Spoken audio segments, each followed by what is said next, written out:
Yo, what is up? Bob here. Today, I will be sharing some of my thoughts on new old stock tubes versus brand new tubes that you can buy from an online retailer at your local store. Now, there is a lot of, a big, I don't want to call it a myth, but there is a lot of talk about how new old stock tubes are better than the new tubes that you can buy from any, Groove Tube, JJ, Softtech,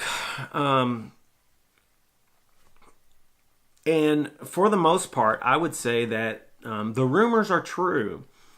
You see, new old stock tubes were created when tube technology was at the height of the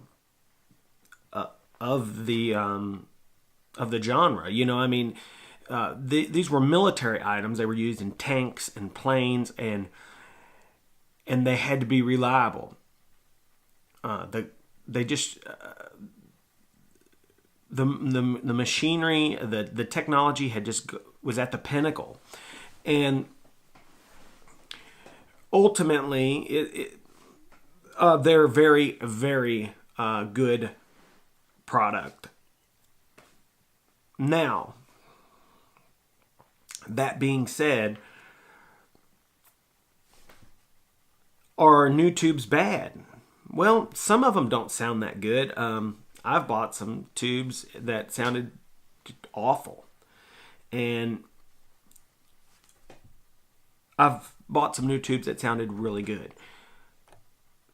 So we're starting to get into the law of diminishing returns. The question is how much better do new old stock tubes sound? Well, that can be argued. This is all subjective. You might prefer the sound of just brand new tubes, where someone else might be looking for just that extra bit of sparkle or chime.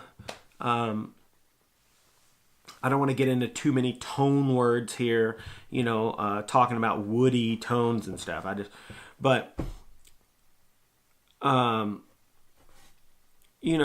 If you're going to, let me say this. If you're going to be playing your amps really loud a lot, like on 10, like say you're gigging with these amps a lot, you probably don't want to pay $200-300 for a set of tubes because you're going to wear them out very quickly, especially your power tubes. Which kind of brings me into another thing. The thing that really shapes your tone when you're not playing really loud are your preamp tubes. In particular, V1, and if you're using the second channel of, say, your Fender amp, V2. But there's a phase inverter and other things. But V1 is probably the most tone-shaping tube that you'll have. So you could basically maybe buy some quality new tubes and just V1 in a new old stock tube.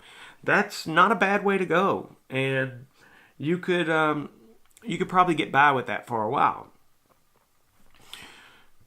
Just a little tip there. That said,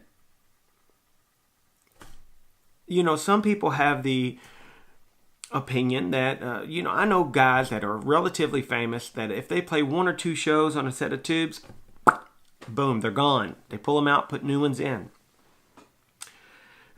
I don't really believe that. I've got vintage amps in the other room that essentially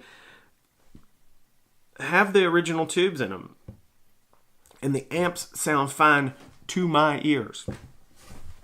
I generally, if I retubed it, I might say, oh my God, I can't believe how much better this amp sounds. But right now it's working. I think it sounds great. And I gotta say, at the end of the day, I think that's all that matters, is trust your ears. Do you think the amp sounds good? Now, I know that this doesn't give a definitive answer on if it's worth it for new old stock tubes, but you have to understand that this is highly subjective. And I will tell you without a shadow of the doubt that old tubes were made on a higher level than new tubes. The old tubes made for military use had certain specs that they had to live by. Some of them had to survive hammer strikes, okay? That's actual blows with a hammer. So I don't think it can really be debated about the actual quality of the item. The real question is how much additional sound are they bringing? And B, is that something that you like? It's a very sticky situation and will probably require more discussion. So please, I would love to hear your opinions. Leave them in the comments. Like and subscribe. Thanks a lot. Until next time, Bob out.